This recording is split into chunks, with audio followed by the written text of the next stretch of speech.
সাল্লাল্লাহু আলাইহি ওয়াসাল্লামের চরিত্রের মতো। আল্লাহু আকবার। এ মুসলমান, জান্নাতের মধ্যে হযরত দাউদ আলাইহি ওয়াসাল্লাম তার কিতাব তেলাওয়াত করবে। এ মুসলমান নবীর উম্মত, আমার নবী সূরাতুল ইয়াসিন পাঠ করবে। আল্লাহু আকবার। শুধু তাই নয়, আমার আল্লাহ রাব্বুল আলামিন আর রহমান যখন পাঠ করে শোনাইবে, তখন জান্নাতের মধ্যে সমস্ত হুর গিলমান এমনকি গাছপালা সব হেলতে থাকবে, দুলতে থাকবে। আল্লাহু আকবার। জান্নাতে যেতে চান? চাই তো ইনশাআল্লাহ। এ মুসলমান নবীর উম্মত, গুটি কয়েকটি আমলের কারণে আমাকে আপনাকে স্পেশাল দরজা দিয়ে জান্নাতে ঢুকানো হবে। আল্লাহু আকবার। وفي رواية عن أبي هريرة رضي الله تعالى عنه قال رسول الله صلى الله عليه وسلم সহি মুসলিম শরীফের 1705 নম্বর হাদিস। আল্লাহু আকবার। মান আনফাকা যাওজাইন ফি সাবিলিল্লাহ নুদিয়া ফিল জান্নাহ। আল্লাহু আকবার বলেন, আর একটু জোরে বলেন আল্লাহু আকবার। এ মুসলমান নবীর উম্মত, বলা হইতেছে যে ব্যক্তি আল্লাহ তাআলার রাস্তায় এক জোড়া দান করবে, তাকে জান্নাতে ডাকা হবে। ইয়া আব্দাল্লাহ হাদা খায়রুন, হে আল্লাহর বান্দা, এটা উত্তম, এটা কল্যাণকর কাজ। আল্লাহু আকবার। এ মুসলমান নবীর উম্মত, ফামান কানা মিন আহলিস সালাত দুইয়া মিন বাবিস সালাত, যে ব্যক্তি দুনিয়ার মধ্যে আমল করবে, নামাজ পড়বে, তাকে বাবুস সালাত নামক দরজা দিয়ে ডাকবে। আল্লাহু আকবার। কোন দিয়ে খেয়াল নাই, এদিকে খেয়াল করেন। ওমান কানা মিন আহলিল জিহাদ দুইয়া মিন বাবিল জিহাদ। এ মুসলমান, আল্লাহর রাস্তায় যারা জিহাদ করবে, হক কথা বলিষ্ঠ কণ্ঠে বলবে, আল্লাহ রাব্বুল আলামিনের পয়গম্বর বলতেছেন তাকে বাবুল জিহাদ নামক দরজা দিয়ে ডাকা হবে। আল্লাহু আকবার। এ মুসলমান, আগামী শনিবার সরোবরদ্দি উদ্যানে আমার নবীর কি নিয়ে আগামী শনিবার আমার নবী যে খাতামুন নবিয়্যিন, শেষ নবী, তারপরে কোনো নবী নাই, এরকম একটা রাষ্ট্রীয়ভাবে ঘোষণা দেওয়ার জন্য সরকারের কাছে আবেদন করবে। এই মুসলমান সকলে সেখানে যাবেন কি যাবেন না? হাত উঠান। যাবেন কি যাবেন না? আমার নবীর পরে কোন নবী আছে? এ মুসলমান, কাদিয়ানি গ্রুপ এরা বলে নবী দাবি করে। মুসলমান, যে ব্যক্তি নবী দাবি করবে এর ঈমান থাকবে কি থাকবে না? এ মুসলমান, থাকবে কি থাকবে না? থাকবে না। এই জন্য আমরা অবশ্যই বিশ্বাস করব আমাদের আখেরি নবীকে, নবী মুহাম্মদুর রাসূলুল্লাহ। কথা বলেন ঠিক কি না? এরপরে বলতেছেন ওমান কানা মিন আহলিস সাদাকাতি দুইয়া মিন বাবিস সাদাকা, যেই ব্যক্তি আল্লাহর রাস্তায় দান করবে, নবীর ঘর মাদ্রাসায় দান করবে, মসজিদ মাদ্রাসা দান করবে, আমার আল্লাহ রাব্বুল আলামিনের পয়গম্বর তিনি বলতেছেন তাকে বাবুস সাদাকা নামক দরজা দিয়ে ডাকা হবে। আল্লাহু আকবার। আর একটু জোরে বলেন না আল্লাহু আকবার। এরপরে বলতেছেন আমার কানা মিন আহলিস সিয়াম দুইয়া মিন বাবিস সিয়াম দুইয়া মিন বাবির রায়্যান, যে ব্যক্তি রমজান মাসে রোজা রাখবে ওই ব্যক্তিকে বাবুর রায়্যাত নামক দরজা দিয়ে ডাকা হবে। আল্লাহু আকবার। সামনে রমজান আসতেছে, আমরা সকলে রমজানের হক আদায় করব তো ইনশাআল্লাহ।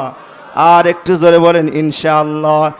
এ মুসলমান নবীর উম্মত, فقال أبو بكر الصديق رضي الله تعالى عنه يا رسول الله ما على أحد يدعى من تلك الأبواب من ضرورة الله أكبر হযরত আবু বকর সিদ্দিক রাদিয়াল্লাহু তাআলা আনহু বলতেছেন ইয়া রাসূলুল্লাহ আমি আপনার কথা থেকে এটাই বুঝতে পারলাম যে এই জান্নাতের প্রত্যেকটা দরজার একটি থেকে ডাকা জরুরি নয় ফাহাল ইদুআ মিন আহাদিন তিলকাল আবওয়াবি কুল্লিহা এমন কেউ আছে কি যাকে ওই প্রত্যেকটা দরজা থেকে একসাথে ডাক দিবি আল্লাহু আকবার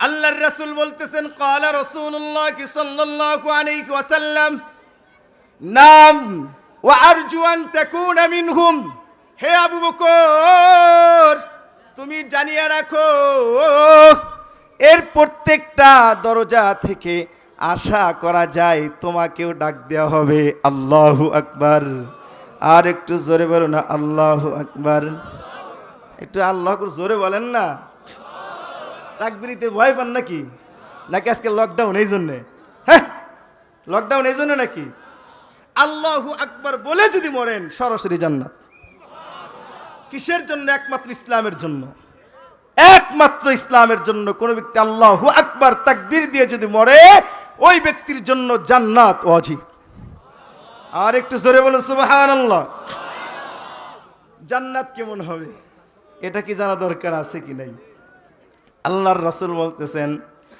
قال رسول الله صلى الله عليه وسلم فإن في الجنة 100 درجة আল্লাহর হাবিব বলতেছেন জান্নাতের মধ্যে 100টি স্তর থাকবে কয়টি আর একটু জোরে বলুন কয়টি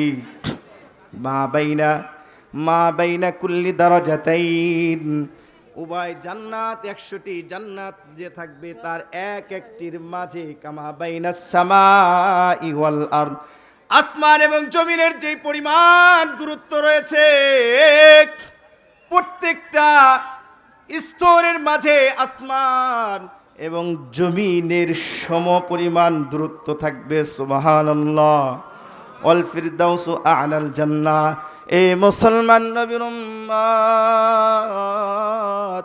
সবচাইতে শ্রেষ্ঠ জান্নাত হলো জান্নাতুল ফিরদাউস কথা বলেন ঠিক কিনা ওয়া আওসাতুহা বলতেছেন এই জান্নাতটা হলো সমস্ত জান্নাতের মাঝামাঝি স্থানে অবস্থানগত রয়েছে আল্লাহু আকবার ওয়া ফাওকা যালিকা আরশুর রহমান এ মুসলমান এর ওই উপরে আল্লাহ তাআলার আরশ আল্লাহু আকবার আর সরে বলুন আল্লাহু আকবার ওয়া মিনহা তুফাজ্জারু আনহারুল জান্নাহ ও মুসলমান নবীর উম্মত এখান থেকে জান্নাতের নহর সমূহ প্রবাহিত হতে থাকবে আল্লাহু আকবার আল্লাহর রাসূল সাল্লাল্লাহু আলাইহি ওয়াসাল্লাম বলেন হে নবীর উম্মত ভালো করে শুনবেন ফাইদা সাআলতুমুল্লাহা ফাসালুহুল ফিরদাউস আল্লাহু আকবার এ মুসলমান নবীর উম্মত ও যুবক ভাই ও বৃদ্ধ বাবাজি ও পর্দারের মা যখন তোমার যাই নামাজের মুসল্লায় তুমি নামাজের জন্য দাঁড়ায়া যাইবা নামাজ পড়ে তুমি দুটি হাত উঠাইয়া আল্লাহর কাছে তুমি কি চাইবা জান্নাতুল ফিরদাউস তোমরা আল্লাহর কাছে চাইবা কথা বলো ঠিক কি না সবচেয়ে কি চাইবো উঁচাড়াই থাকতে হবে কি বলেন বড় যেটা সেটা দিয়ে যাবো কি বলেন সময়ও শেষ তো সর্বশেষ জান্নাতে কে যাবে সর্বশেষ এটাই শেষ সংক্ষিপ্তভাবে বলে শেষ করে দেব সর্বশেষ জান্নাতে কে যাবে সর্বশেষ জান্নাতে যাবে যার যাররা পরিমাণ ঈমান থাকবে সুবহানাল্লাহ বলেন হযরত ইবনে মাসউদ রাদিয়াল্লাহু তাআলা আনহু থেকে আব্দুল্লাহ ইবনে মাসউদ রাদিয়াল্লাহু তাআলা আনহু থেকে বর্ণিত তিনি বলেন যে সর্বশেষ যে ব্যক্তি জান্নাতে যাবে জাহান্নাম থেকে হামাগুড়ি দিয়ে বের হবে হামাগুড়ি দিয়ে বের হবে একবার বের হবে আবার পড়ে যাবে আবার বের হবে আবার পড়ে যাবে এরকমভাবে অবশেষে জাহান্নামের একেবারে কিনারায় আসবে। আসার পরে জাহান্নামের দিকে তাকায়া বলবে, আল্লাহ তুমি তো দয়াময়, তুমি তো রহমান, তুমি যেটা নিয়ামত দান করেছো, আল্লাহ তোমার কাছে এটা যাই, তুমি একটু আমাকে দয়া করে মায়া করে জাহান্নাম থেকে বের হওয়ার জন্য তৌফিক দান করো। সুবহানাল্লাহ বলে। এবার বের হবেন, বের হয়ে সামনে একটা গাছ দেখবে, গাছ দিয়ে দেখে বলে, আল্লাহ আমাকে ওখানে একটা পৌঁছার তৌফিক দাও না। এইভাবে চাবে। লম্বা ঘটনা আমি সংক্ষিপ্ত করে নিচ্ছি। ওটার কাছে যাবে, সেখানে পানি পান করবে, ঝর্ণা থাকবে, ঝর্ণার পানি পান করবে, কলিজা ঠান্ডা করবে। এরপরে সামনে জান্নাতের দরজার সামনে একটা পাবে, ওই দরজার সামনে গিয়ে ওখানেও কি পানি পান করবে, সব কিছু করবে, হ্যাঁ আরাম আয়েশ করবে। এবার বলবে, আল্লাহ তোমার কাছে আর কিছুই চাই না, তোমার কাছে একটা জিনিস চাই। সেই জিনিসটা কি? কেমন যেন ভিতরে কেমন আওয়াজ শোনা যায়, ওই আওয়াজওয়ালা লোকদের কাছে আমাকে একটা পৌঁছার তৌফিক দাও। আল্লাহু আকবার। আর একটু জোরে বলেন আল্লাহু আকবার। আল্লাহ বলবেন, বান্দা তোকে না বলেছিলাম আমার কিছু চাইবি না? কেন চাও? কি জন্য চাও? বলে, আল্লাহ তুমি তো দয়ার রহমান, তুমি তো গফফার, তুমি তো সত্তার, জানি তুমি চাইলে অবশ্যই আমাকে ফিরে দিবে না। বলতেছেন, আল্লাহ বলে, যা বান্দা যা, তোকে আমি জান্নাতের মধ্যে প্রবেশ করার তৌফিক দিলাম। আল্লাহু আকবার। তো 10 দুনিয়ার সমান সর্বনিম্ন জান্নাত, জান্নাতি ব্যক্তিকে 10 দুনিয়ার সমান একটা জান্নাত দিবে। সুবহানাল্লাহ। আলহামদুলিল্লাহ, মেহমান এসে বসে আছেন। তো যে আলোচনাগুলো করলাম, সর্বপ্রথম আল্লাহ তাআলা আমাকে মানার জন্য তৌফিক দান করেন। বিশেষভাবে আমরা যারা শুনলাম, আমাদের সকলকে এর উপর মেনে চলার জন্য তৌফিক দান করেন। আমাদের সকলকেই একসাথে এক জান্নাতে থাকার জন্য তৌফিক দান করেন।